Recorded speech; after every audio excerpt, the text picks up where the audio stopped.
الله وعلى آله وصحبه أجمعين.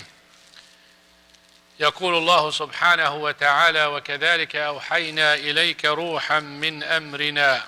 ويقول سبحانه وتعالى: وإنه في أم الكتاب لدينا لعلي حكيم.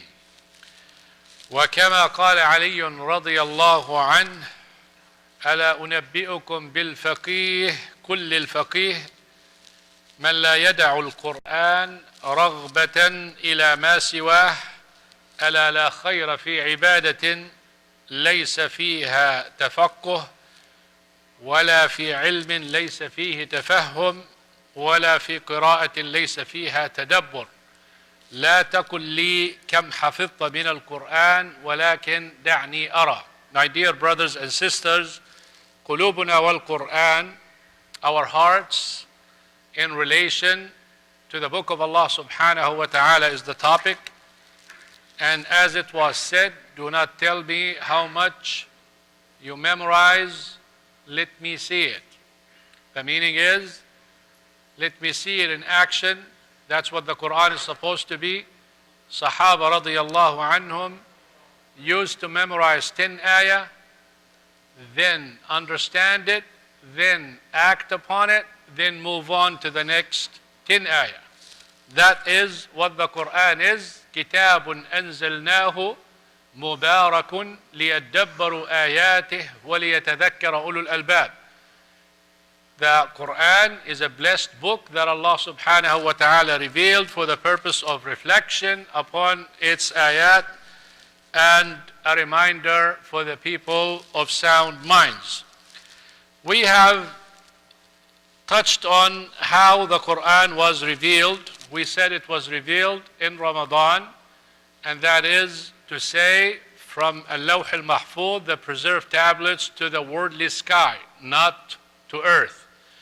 It was revealed one time in Ramadan to the worldly sky. From the worldly sky it was revealed to Prophet Muhammad sallallahu alaihi wasallam through Angel Jibreel alayhi salam over the period of 23 years. And we said Allah subhanahu wa ta'ala revealed it to Prophet Muhammad sallallahu alaihi wasallam through Angel Jibreel alayhi salam, and anything that is hefty, that is valuable, that is honored, it's usually sent with an honored person, and that is why Jibreel alayhi salam is the best and the most honored of all angels, and Prophet Muhammad sallallahu alayhi wasallam is the best and the most honored from all prophets. And as we know that there are 124,000 prophets and 315 messengers, and the best of those are 5: Prophet Nuh alayhi salam, Prophet Ibrahim alayhi salam, Prophet Musa alayhi salam, Prophet Isa alayhi salam, and Prophet Muhammad sallallahu alayhi wasallam. And the best of all 5 is Prophet Muhammad sallallahu alayhi wasallam, and that is the one who came with the Quran, the best and the criterion of all the holy books that revealed by Allah subhanahu wa ta'ala, which we know 5 by name, and the rest of them we don't. We know At-Tawrah wal-Injil, Torah, the Torah, and Injil, the Gospel, and Az-Zabur, the Psalms, and As-Suhuf, which is the scrolls of Prophet Ibrahim alayhi salam, and the Quran. So Angel Jibreel alayhi salam, the best of the angels, came with the Quran, the best of the books, to Prophet Muhammad sallallahu alaihi wasallam, the best of the messengers, to us, the best of all nations. As Allah subhanahu wa ta'ala made us ummah wasat. وَكَذَلِكَ جَعَلْنَاكُمْ أُمَّةً وَسَطًا أي عدلا شهداء على جميع الأمم من قبلنا وهذا من فضل الله سبحانه وتعالى علينا. ثم وصف الله سبحانه وتعالى جبريل. Allah subhanahu wa ta'ala described Jibreel by Ruh al-Qudus, the sacred spirit. And he described him by Shadidul Quwa. Shadidul Quwa, the most powerful, or the one with the most power, which is Angel Jibreel alayhi salam, whom which we know that he tilted or lifted the village of Prophet Lut alayhi salam with the tip of his wing, which is the weakest part of the wing, lifted up all the way up and flipped it, not only as a punishment for those who committed the sodomy. Not only that, but while they were falling, Allah subhanahu wa ta'ala sent upon them hijaratan min sijilin mandud musawwamatan inda rabbik. Hijara, stones from sijil, mandud, from hot stones from hellfire, musawwamatan min indi rabbik. It is marked, each stone marked whom it's going to hit. While they were falling, it's a punishment by itself. Also, those stones were aimed for each particular person. A stone is going, and look at the ending, وَمَا هِيَ مِنَ الظَّالِمِينَ بِبَعِيدٍ. And this is not a story that we talked about, and the Prophet Lut alayhi salam and his people are gone, and that's something happened in the past. Allah subhanahu wa ta'ala said, and it's not too far from anyone who does the same thing. So basically, watch out. Whenever Allah subhanahu wa ta'ala punishes a nation for a certain sin, it means that you can get the same punishment if you commit the same sin. It's not stories and relations that we just recite and we entertain our children or ourselves with it, or give khutbahs about it as if it's something happened and it's over with. It's not over with. It can happen nowadays. أول ما نزل من القرآن, we said the first thing that was revealed from the Quran, it's not Surah Al-Alaq, it is the first 5 ayat of Surah Al-Alaq. اقرأ باسم ربك الذي خلق خلق الإنسان من علق اقرأ وربك الأكرم الذي علم بالقلم علم الإنسان ما لم يعلم. This is the first thing revealed. And then after that, يا أيها المدثر قم فأنذر وربك فكبر وثيابك فطهر والرجز فاهجر ولا تمنن تستكثر ولربك فاصبر. This is Surah Al-Muddathir. So if you see a confusion that Prophet Muhammad sallallahu alaihi wasallam, which of these ayat, because there are a hadith that says the first thing was revealed, some of it says Surah Al-Alaq, and some of it says Surah Al-Muddathir. The way the scholars combined between the two, they said Surah Al-Alaq, he became a prophet with those, and Surah Al-Muddathir, he became a messenger with those. Because the difference between a prophet and a messenger, one of those differences, the prophet is lower level or status than a messenger. The prophet is not asked to deliver the message to disbelievers, and in most of the cases he is not revealed to a new revelation or a new book. Rather, he is following the revelation or a book of someone before him, similar to many of those prophets. Look at Prophet Musa alayhi salam and his brother Harun. Harun was following the Sharia of Prophet Musa alayhi salam. Now, according to what I just mentioned, he should have been a prophet because he's following another prophet. But why is he a messenger? Because Allah subhanahu wa ta'ala told us he is. اذهبا إلى فرعون إنه طغى. Go to Fir'aun, he exceeded the limits. Go, that means he is sent as a messenger by Allah subhanahu wa ta'ala, Musa alayhi salam and his brother. And that's another one. Prophet Musa alayhi salam made dua and asked Allah subhanahu wa ta'ala to send with him a messenger to help him from his family. وَابْعَثْ لِي وَزِيرًا مِّنْ أَهْلِي. And he said him by name, Harun akhi. Oh Allah, send a messenger for me, from my family. And he said him in specific, Harun akhi. For what? Ushdud bihi azri, strengthen me with him. Wa ashrikhu fi amri, make him a messenger like me. Look at the beautiful dua. So Prophet Musa alayhi salam, with the virtue of his dua, he made his brother a messenger. You cannot do much better favor than making someone a messenger. So with the virtue of dua, Prophet Musa alayhi salam, Prophet Harun became a messenger. Then after that, we said Surah Al-Alaq, then the wahi or the revelation stopped for a while, and then Allah subhanahu wa ta'ala sent Angel Jibreel with Surah Al-Muddathir. طيب, when Prophet Muhammad sallallahu alayhi wa sallam, the messenger Jibreel or the angel Jibreel alayhi salam delayed, definitely he was missing him.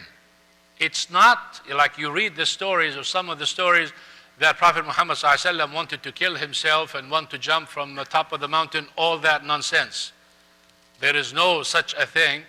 It's like you see something, you loved it so much, and you're looking forward to see it again, and it's not coming, and you are so sad for not seeing it. But it's not like, just like the non-believers who say he went crazy and he wanted to kill himself and devil and all of that stuff. This is nonsense. Prophet Muhammad sallallahu alaihi wasallam was so excited and looking forward for Angel Jibreel alayhi salam, and he did not come, so he was feeling so bad about that. But then he heard a voice, and he looked right, no one, left, no one, behind, front, no one, looked up, and he saw Angel Jibreel alayhi salam as is, meaning in the angelical form, sitting on a chair in the middle of the sky, his wings covering the entire horizon. That is supposed to be from the small angels in comparison to the angels in charge of the hellfire, or the other angels, in charge for the disbelievers and fight and such. And he is of this huge character. Subhanallah, scared him too much, ran to Khadija radiallahu anha, cover me, because he was so scared from what he saw. And then Angel Jibreel alayhi salam revealed on him, Ya ayyuhal muddathir, qum fa'andir wa rabbaka fakabbir, or you who's wrapped up in your garments or your blankets and sleeping attire, wrapped up, get up, purify yourself, inside, outside. Inside from shirk, if there is any, and outside, which is tahara. Glorify your Lord subhanahu wa ta'ala, stay away from idols and such, and do not give people, la tamnun tastakthir, don't give for the purpose of getting rewards from people. And I give you something and I'm looking forward for something from you. Don't do that. Give for the sake of Allah subhanahu wa ta'ala, and then finally, wali rabbika fasbir, and be patient for the sake of Allah subhanahu wa ta'ala, because he's going to persevere, or he is in need for perseverance, because he's going to deliver a message, and naturally delivering a message, you expect harm, and you might expect to lose your life. So it's not a joke, it is something scary. As Allah subhanahu wa ta'ala told us, even for the believers. Luqman alayhi salam advising his son, what did he say? Ya bunay, akum as-salah. O son, establish prayer. Wa'amur bil ma'ruf. Enjoin good. Wanha anil munkar. Stop evil. Wasbir ala ma asabak. Be patient on what inflicts you. It doesn't mean like just the calamities that we all get. No, it means also the harm you're going to get when you enjoin good and forbid evil. Name and show me someone active in da'wah, and he's not going to be harmed in every way. He's going to be called names, and people are going to accuse him, and people are going to call him names, and people are going to watch him and mark every little wrong thing he does and magnify it as he is a devil. And they might even hit, because the people of desires and the people of disbelief, they don't like that. So Prophet Muhammad ﷺ, he was hated and he was objected. What for? Because he came with something different than what they like, different than what they are used to. And we know when they say, قالوا إنا وجدنا آباءنا على أمة. We found our forefathers on a certain path, in a certain way, in a certain worship, and we're going to follow that. Get away from us. قال أولو جئتكم بأهدى مما وجدتم عليه آباءكم. How about if I came to you, or what I came to you with is something better than what your forefathers have? قالوا إنه بما أرسلتم به كافرون. Doesn't matter, we disbelieve in anything you send. So the mentality is stuck on what they have. So naturally, they objected Prophet Muhammad sallallahu alaihi wasallam. So simply we can say Prophet Muhammad sallallahu alaihi wasallam became a prophet with اقرأ باسم ربك الذي خلق, and he became a messenger with يا أيها المدثر.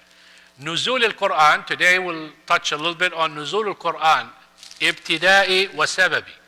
يعني when the Quran is revealed over 23 years, part of it is revealed because of a reason, and part of it is revealed for no reason, just initiation. Now, this one for a reason is very small in comparison to the one for no reason. We'll take a look at it. Basically, the saying of Allah subhanahu wa ta'ala will give you an example for revelation without a reason. وَمِنْهُمْ مَنْ عَاهَدَ اللَّهِ لَإِنْ آتَانَا مِنْ فَضْلِهِ لَنَصَّدَّقَنَّ وَلَنَكُونَنَّ مِنَ الصَّالِحِينَ. Allah subhanahu wa ta'ala is telling us the nature of some of the people we call hypocrites. They promised Allah subhanahu wa ta'ala that they will give for the sake of Allah subhanahu wa ta'ala if Allah subhanahu wa ta'ala made them rich.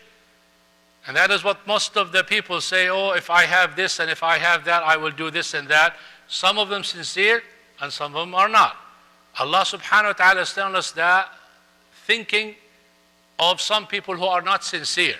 So there is no reason for this revelation except Allah subhanahu wa ta'ala wants to tell us that there are some people who do things and in reality they don't want to act upon it. So this is an example of revelation without a reason.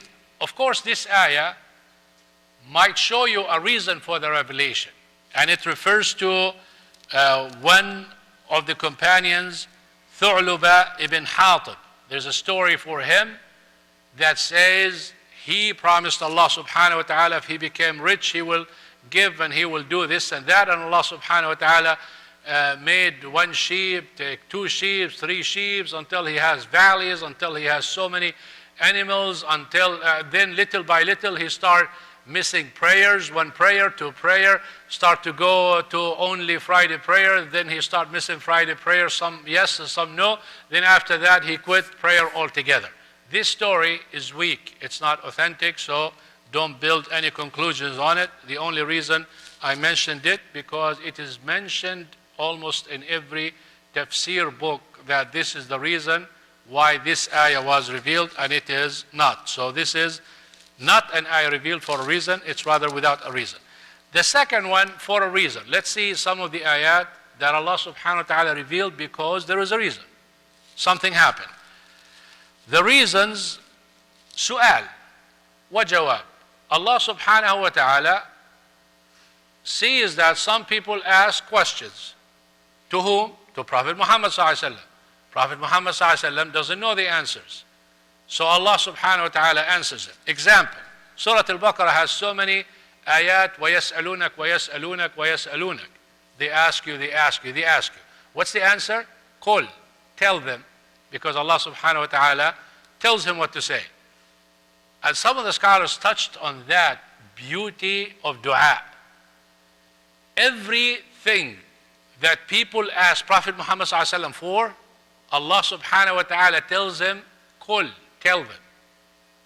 But when they asked him about dua or Allah subhanahu wa ta'ala, he didn't say tell them. He said, I am.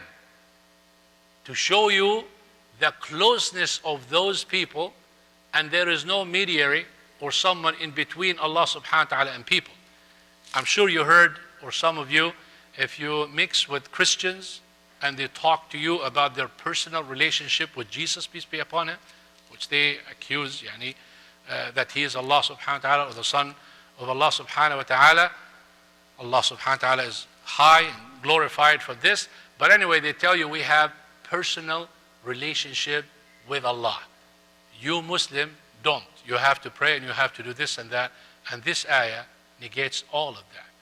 وَيَسْأَلُونَكَ Allah subhanahu wa ta'ala said, وَإِذَا سَأَلَكَ عِبَادِي عَنِّي فَإِنِّي قَرِيبٌ. If my servants ask you about me, I'm very near. So I want to communicate with Allah subhanahu wa ta'ala. He's as close as my jugular vein.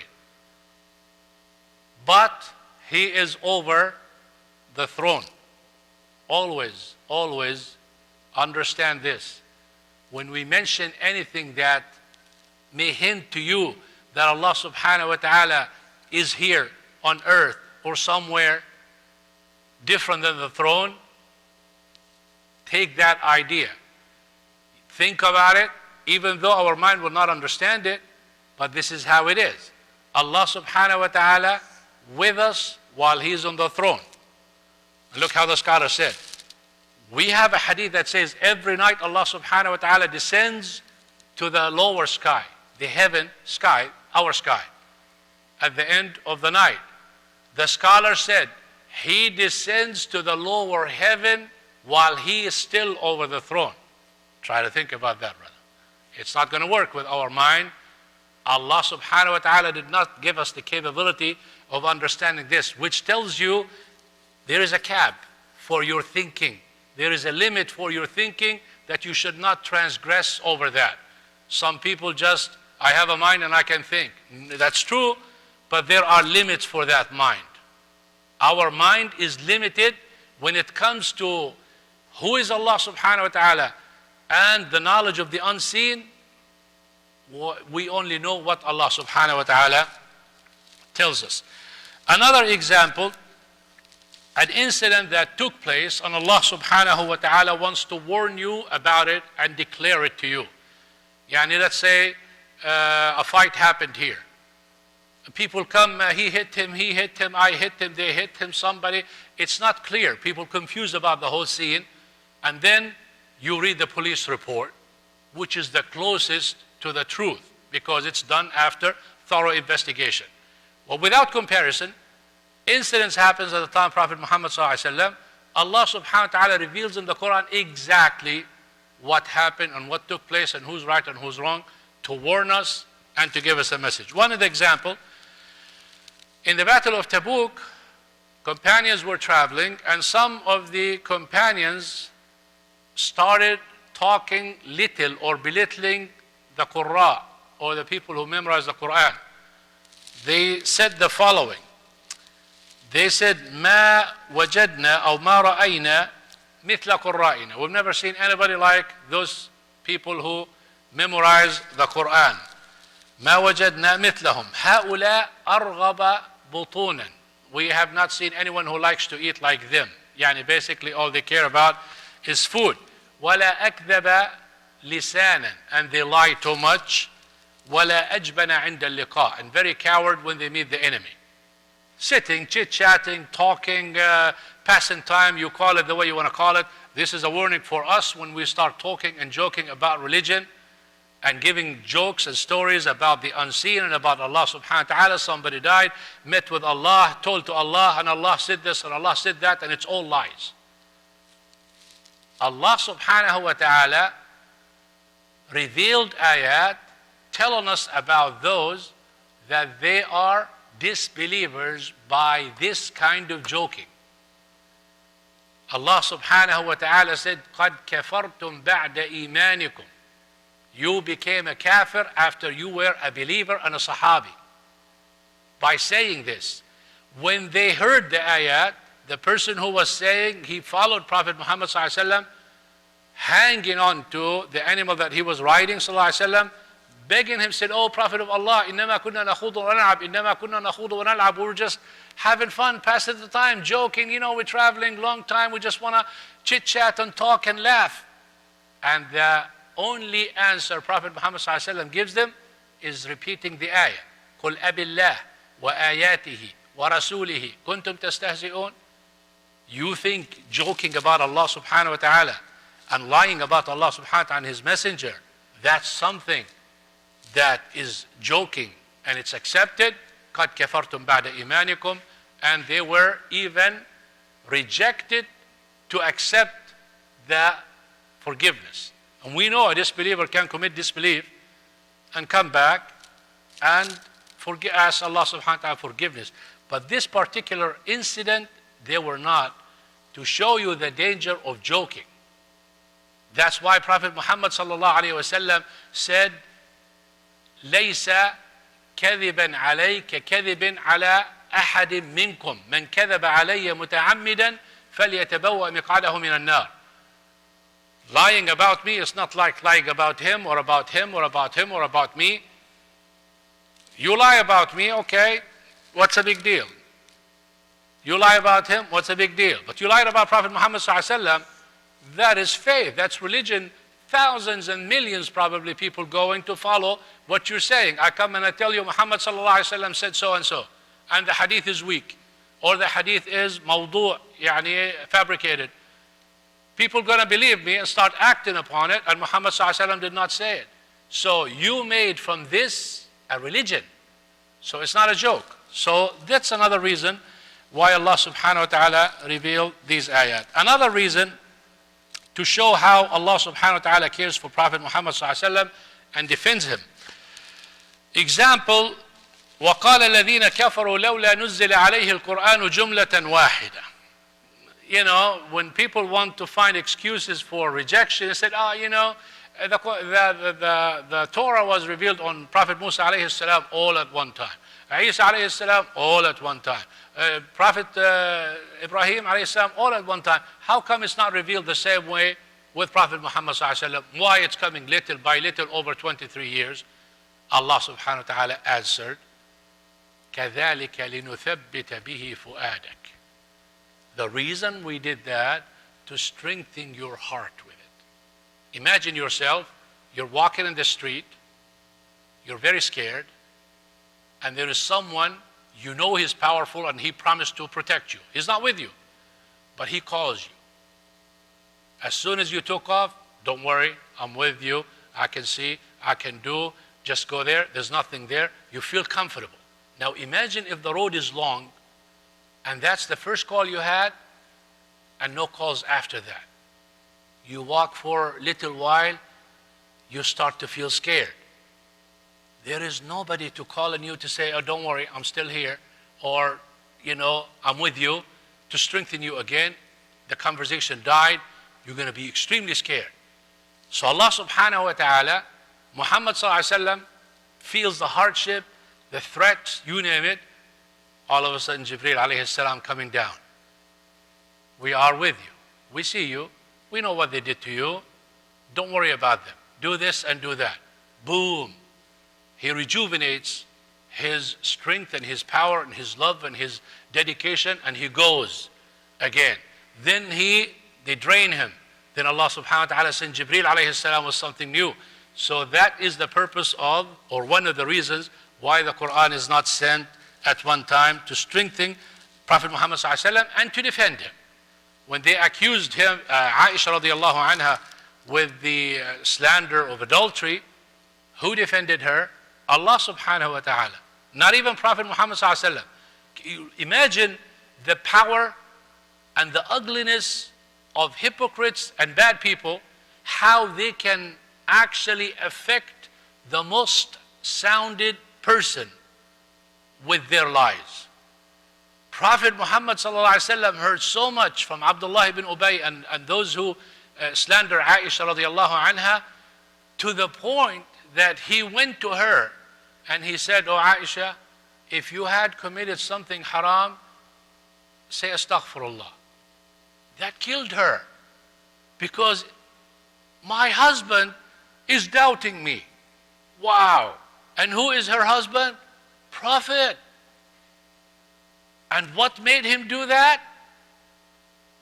The gossip. That's the power of evil people. So if you see your wife sometimes, or your husband sometimes, coming home, different mentality, different behavior, simply because he was with his friends or she was with her friends, and they put in her mind or in his mind, your wife does this and your wife does that and my wife does this and your husband and all of that, they turned your mind upside down. It's like the thing that you know about your wife or about your husband, you doubt it, even though it's so clear to you, like live. but because of the pressure you hear, you are believing that what you have is not the right person for you. And you might take decisions when you're going to find out it's wrong, when it's too late. Therefore, I always say, don't believe anything. Don't believe anything. This is like one of the righteous people came and he witnessed a woman complaining to Shuraih, one of the righteous scholars, complaining to him and crying. So he told him, he asked Shuraih and he said, والله ما أرى إلا أنها مظلومة. She's telling my husband is, he left me, he's traveling all the time, he doesn't take care of me, and she's crying so hard. So he told him, I don't see anything except her husband is an evil person. مظلومة. قال له لا تقل هذا فقد جاء أو رجع إخوة يوسف عشاء يبكون وهم ظالمون. He told him, don't conclude that. The brothers of Prophet Yusuf alayhi salam, they wanted to kill him, they threw him in the well, and all of them, it's not one or two, came back crying to their father that the wolf ate our brother. And they were the one who dropped him in the well. So tears doesn't conclude right or wrong. Swears and fight and raise your voice and that may shows power to some people that you're telling the truth. The truth is never there until you hear from two parties and you use it. Same thing with men and women. What you hear from your brothers about their wives and vice versa, don't even listen to it. You're not even supposed to talk about it. So unfortunate that many of the people listen to that and cause so much problems. Understand that when someone talks to you, especially sisters, about how good her husband is and what he does to her, it's either she hates you, or she's jealous from you, or she's just trying to bring her up to your status. She feels empty in the inside. She just want to tell you that her husband is good when in reality he's not. Or she's jealous from you because your husband treating you good. She wants to match you, or one of those. So don't listen. Don't pay attention, and the person who described it, just like when you see in social media, a person showing you with kissing the hand or the feet of his mom. Why are you showing me that? Why are you telling the word about that? Who cares if you kiss the feet of your mom or the hand of your mom or the head of your mom? This is between you and your mom. This is between you and Allah subhanahu wa ta'ala. You're trying to show me that you are a good son? Isn't that the absolute show-off? The absolute arrogance that you're not supposed to do? لا يدخل الجنة من كان في قلبه مثقال ذرة من كبر. You are not into the Jannah if you have an atom seed of arrogance in your heart and you're showing the whole world how good you are. You see? And people, ignorance and all of that, you find the like and pouring day and night. Just like I said it and I keep saying it. صباح الخير, everything, a program. شو بتحب تحكي لأهل بلدك؟ والله بحب كلهم صباح الخير. شو أنت يا حبيبي؟ والله أنا اسمي كذا وكذا، أكلهم الله يصبحكم بأنوار النبي. وأنت يا حبيبي أنا اسمي كذا وكذا، صباح الخير، يحرق شيطانكم صباح الخير. قلت لهم وين السلام عليكم راحت يا زلمة؟ الله سبحانه وتعالى وحد الأمة، مسلم والعجم، وأدخلنا الجنة وقالنا هذه تحية أهل الجنة وتحية أهل الدنيا، ولا تدخلوا الجنة إلا بها، وتؤلف القلوب. تركتوها، أو يعني هي العبادة الوحيدة تقريبا اللي الله سبحانه وتعالى أخبرنا كم من الحسنات لمن يقول السلام عليكم السلام عليكم ورحمة الله السلام عليكم ورحمة الله وبركاته. Allah subhanahu wa ta'ala gave us what you get for this. He united Muslims and non-Muslim. It is the greeting of the Jannah. It is, and you're coming Sabah al-Khair and Sabah al-Nur and Mas al-Khair and hi and bye and what's up and all of that. Come on, wake up, Muslims. I call upon Muslims, wake up to stuff like that where you just doing things, thinking it's good. You see something decorated, you immediately dish it. And I asked, I commented to one brother today about it. Sabah al-Khair something. I sent him and I said, wouldn't it be nice if you say Assalamu alaikum for a change? He was a nice person. He was a good person. He said, you're right, Sheikh. I am sorry. I apologize. I received that. I sent it without thinking. In fact, I told him, Yani, I know I was going to advise you by yourself, but I said I want to make it public because I want to pass the message to other people through you. We ask Allah subhanahu wa ta'ala to give you the same hasanat. He said, and I'm going to thank you publicly and talk about it. MashaAllah, he went and he put the hadith of the Prophet sallallahu alaihi wasallam and everything, and he said, he reminded me about that, and I'm going to do that. And he said, it is sent as a picture. I said, okay. You sent it as a picture. Put before the picture, type, Assalamu alaikum wa rahmatullah. Or put the picture. It's okay to say Sabah al-Khair after Assalamu alaikum, but you don't replace Assalamu alaikum with Sabah al-Khair. Or Salam. What is that? Salam, or Sam, or SMA, or S-I-A-K, or abbreviation. Every person sends me something abbreviated, I send him, what's that? Oh, Assalamu alaikum. And I said, oh, next time write it because I don't know letters. You see, maybe it's little things. But if you don't do this and you don't do this and you don't do this, guess what happened? Our children, they're going to figure out that A means Salaam alaikum. Halla now, how many companies are there? You know, and tests. You know the letters, and if I ask you what they signify, you don't know. You don't know. You just say AT&T. What is AT&T? What is the A stands for and the T stands for and all that? Maybe minority would know. The rest, khalas, AT&T, it's a telecommunication company. AA, what is AA? I don't know, you know, this is a greeting. MashaAllah. Is this what we want our children? You see, we don't pay attention to that because it's like, oh, as long as, just like someone would come and tell you, it's in the heart. إِنَّمَا الْأَعْمَالُ بِالنِّيَّاتِ. It's by your intention. I said, that's how Prophet Muhammad ﷺ said. Just move your head like that. Your intention is to say Assalamu alaikum. You don't have to say it. And you get 10 hasanat, right? Do you? No, you don't. Can you say like this from a distance to someone who cannot hear you? And it means Assalamu alaikum? No. What do? You don't have to scream Assalamu alaikum. So this hand gesture is associated with Assalamu alaikum. But to do it like this, it's not the sign of Muslims. It's the sign of the people of the book. This is how they greet one another without saying anything except like this, and it means hi. And you are following, or we are rather, following the footsteps, and we don't need to do that. طيب, I'm going to brush over the last two quickly, inshallah. And inshallah next time I will review them together. Which is Allah subhanahu wa ta'ala with the reason for revelation. He wants subhanahu wa ta'ala to relieve our pressure. Like when Aisha radiallahu anha lost her necklace and they were looking for it, they ran out of water. And there is no water for drinking, much less for making wudu.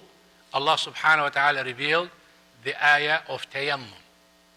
You can make tayammum. How do you make tayammum? You hit the dry sole like that with your hand. فَامْسَحُوا بِوُجُوهِكُمْ. Then you go like this. وَأَيْدِيَكُمْ إِلَى الْمَرَافِقِ. This is mirfaq, not here. This. So one time you hit, you wipe your face and you wipe your hands like that. And now you're ready to pray. When? If there is no water, or if you have water, but only enough for drinking. You cannot use it, and then you have no water for drinking. So anyway, this is the reason why Allah subhanahu wa ta'ala revealed. And finally, the ayah, إِنَّ الصَّفَا وَالْمَرْوَةَ مِنْ شَعَائِرِ اللَّهِ فَمَنْ حَجَّ الْبَيْتَ أَوْ اعْتَمَرَ فَلَا جُنَاحَ عَلَيْهِ يَطَّوَّفَ بِهِمَا. Safa and Marwa. Here is Safa and here is Marwa. What is Safa and Marwa?